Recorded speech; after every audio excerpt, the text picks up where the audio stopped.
Le titre, Autour des intensités. À une certaine époque, il y a de cela 4 ans, une idée s'est imposée à moi, et les jours passaient, plus elle m'habitait avec insistance. L'idée était de voyager avec une valise. Tout voyageur voyage avec une valise, bien sûr. Une valise normale, c'est-à-dire qui contient des affaires de voyage. Ma valise serait radicalement différente.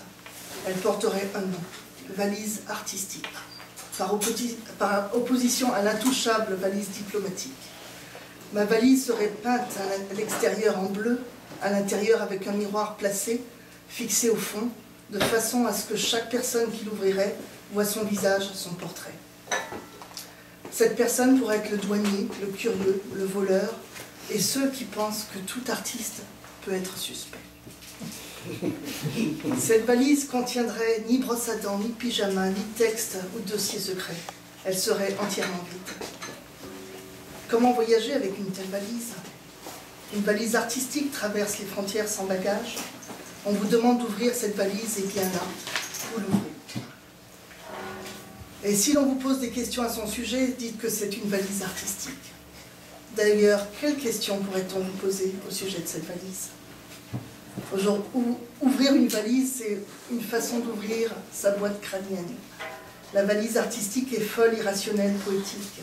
La valise artistique est le lieu du possible et de l'incertain. Ce projet m'a fait avancer, m'installer en relation intime avec les intensités nomades, et j'évoque ici Ibn Battuta, Gauguin, Ségalène. On a écrit par-dessus. Ibn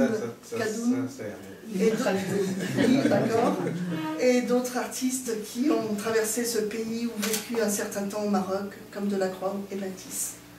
Les signes, les idées, les écritures, les formes voyagent avec les voyageurs. Et cette circulation des intensités transvasées les unes dans les autres provoque un enchevêtrement des sens. Le rapprochement se réalise dans et à partir de ce qui est essentiel chez l'artiste, à savoir le déplacement, la liberté de l'acte de créer, la liberté de montrer au regard et de diffuser sans préjugés. L'exposition des intensités nomades amorce ici cette relation, ce rapport possible qui peut exister entre les artistes, les publics, au-delà des codes officiels et de l'implicite. C'est ce qui donne sa légitimité nomade dans la diversité même de son contenu, car le nomadisme est une diversité.